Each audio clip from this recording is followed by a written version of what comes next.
Okay, so we have done now what? Constructor. Now we'll start with inheritance.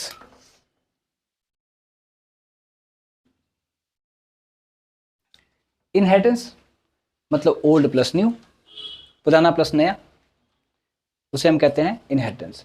पर यहाँ पे पुराना plus नया क्या? क्लासेस की बात हो रही है कि एक क्लास किसी ने बना के रखी, दूसरे ने भी क्लास बनानी चाहिए, तो वो चाहता है कि जो पहले से क्लास बनी पड़ी है उसके जो भी फंक्शंस है वो उसके अंदर आ जाए। मतलब अगर मैं यहाँ पर सिंपली एक बहुत सिंपल प्रोग्राम लिखता हूँ पहले आपको समझाने के लिए, मान लो यहाँ पे क्लास लिख ली बेस, क्या लिख ली?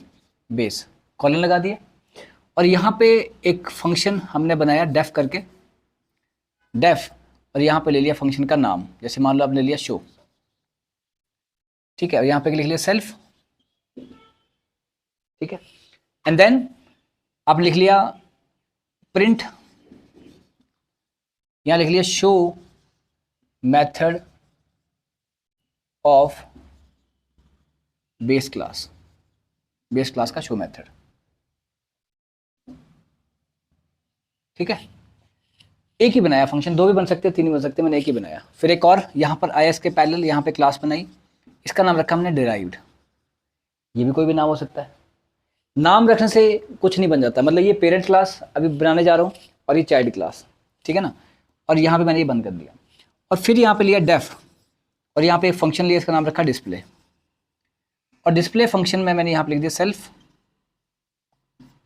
और यहाँ पे लिखा प्रिंट, और यहाँ लिखा display method of derived class. ये किया से बंद कर दिया, एक क्लास और बन गई। फिर इसके बिल्कुल पैरेलल यहाँ पे आया, और मैंने यहाँ पर एक लिया डी इज इक्वल टू, यहाँ लिख लिया डिराइव्ड, ये मिल गई मेमोरी, और ये आ गया उसका रेफरेंस। फिर यहाँ पे किया, आपको कई बार सुनने को मिलेगा भैया ये ऑब्जेक्ट है। ऑब्जेक्ट मतलब फिजिकल अपीयरेंस लेना, और यहाँ पे ऑब्जेक्ट का मतलब क्या है? मेमोरी एलोकेट होना क्लास को, वही है। पर ये ऑब्जेक्ट नहीं होता एक्चुअल में, टेक्निकली अगर कुछ जाए तो कई बुक्स में या कहीं आपको लिखा हुआ मिलेगा कि ऑब्जेक्ट है, बोल सकते हैं जनरली बोलना हो तो, पर अदरवाइज ये पता क्या है, अगर एक मेमोरी एलोकेट होती है क्लास को, वो इसके लिखने से होती है, क्योंकि अगर ऐसा नहीं होता ना, तो जो पिछला टॉपिक हमने पढ़ा क्या, कंस्ट्रक्टर, वो नहीं चलता इसके ऐसे ही लिखने से। आप इतना लिखोगे ना वो चल जाएगा, जो कंस्ट्रक्टर है वो इतना लिखने से चल जाएगा, इसका मतलब यहाँ एलोकेट हो रही है मेमोरी। फिर अगर ऐसा नहीं होता तो वो नहीं चलता, यहाँ पे मेमोरी एलोकेट हो रही है। अब यहाँ पर रेफरेंस वेरिएबल लिया हमने, मान लो डी ले लिया, तो जो ये मिली मेमोरी, और यहाँ पे एक वेरिएबल अलग से बना डी, तो जो मेमोरी एलोकेट हुई क्लास को वो किसने कैच कर लिया? इसका रेफरेंस डी ने, ठीक है ना, डी ने कैच कर लिया, तो इसको बोल सकते हैं हम रेफरेंस वेरिएबल। रेफरेंस वेरिएबल, एक तो वैल्यू वेरिएबल होता है जो कि वैल्यू होल्ड करता है, ये कौन सा है? Reference variable. रेफरेंस होल्ड करना, रेफरेंस मतलब एड्रेस होल्ड करना, किसका? जो मेमोरी एलोकेट हुई, किसको? क्लास को, ड्राइव क्लास को, उसका एड्रेस किसने पकड़ लिया? डी ने, ताकि कल को जब रेफर करना होगा उसके फंक्शन को तो डी के थ्रू हो सकेगा। मतलब अब अगर डिस्प्ले को कॉल लगाने तो क्या करेंगे आप? डी डॉट डिस्प्ले, ये करेंगे, ऐसे करेंगे ना, ये कॉल हो जाएगा, हो जाएगा। अगर आपने कॉल किया डी डॉट शो, अब ये कॉल हो जाएगा, क्या ये डी डॉट शो कॉल हो जाएगा, या डिस्प्ले कॉल हो जाएगा? डिस्प्ले कॉल हो जाएगा, शो हो जाएगा, क्यों नहीं होगा?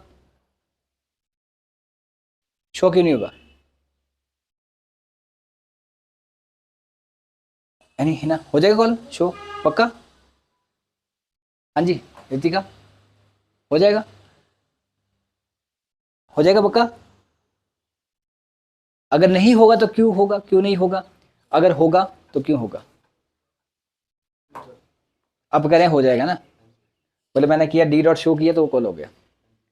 अच्छा, हाँ जी प्रियंका, नहीं होगा क्यों?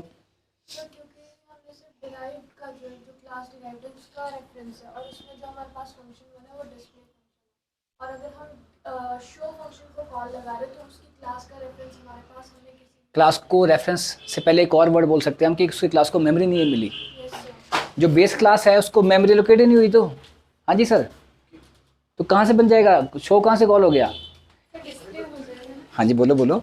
सर मैंने तो कुछ और समझा था, इसमें मुझे लगा आप एग्जांपल दे रहे हो कि सिर्फ डी डॉट डिस्प्ले तो कॉल हो जाएगा, डी डॉट शो करेंगे तो भी कॉल, तो मैंने आगे कि उस पर भी कुछ ना कुछ रेफरेंस दिया ही होगा डी डॉट शो पे। अभी थोड़ा वीडियो बने तो एग्जांपल मैं नहीं दे सकता ना फिर, ठीक है। तो डी डॉट शो किया, मैंने पूछा कि डी डॉट शो जब मैं कर रहा हूँ तो रेफरेंस किसके पास है, मतलब डी के पास जो रेफरेंस है वो किसका है, ड्राइव क्लास का, मतलब ड्राइव क्लास को मेमोरी लोकेट हुई है, बेस को तो हुई नहीं अभी तक। तो ये शो फंक्शन जो बना है किसके अंदर बना है, क्लास बेस के। यहाँ दो क्लासेज आज एक नहीं है, तो किसके अंदर पड़ा शो फंक्शन, बेस मेथड ही बोल देते हैं इसको, फंक्शन बोलना मेथड बोल दो, तो नहीं कॉल होगा, सर डिस्प्ले हो जाएगा। डिस्प्ले तो होगा, पर अब तो एरर आ जाएगा ना इकट्ठा ही। पूरा है।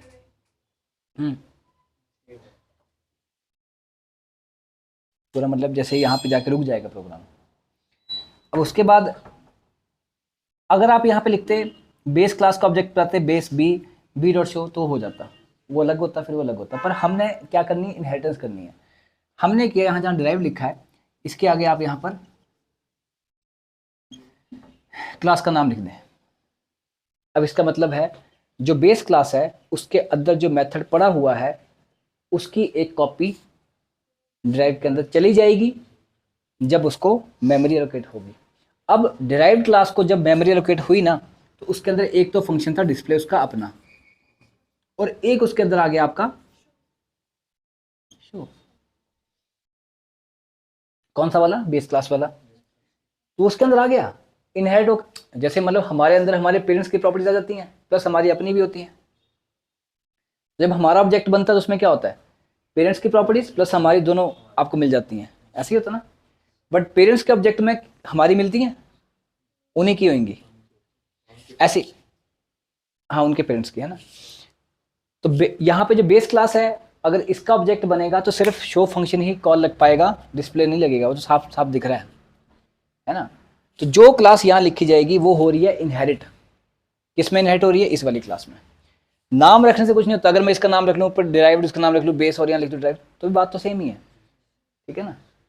तो कई बार इसको बोला जाता है बेस क्लास, इसको बोलता है ड्राइव क्लास, कई बार इसको बोल सकते हैं सुपर क्लास, इसको बोल सकते हैं सब क्लास, कई बार इसको बोल सकते हैं पेरेंट क्लास, इसको बोलते हैं चाइल्ड क्लास, ठीक है ना। So this is the basic programme of inheritance, ठीक है ना। अब ये कॉल हो जाएगा शो फंक्शन, ये शो मेथड।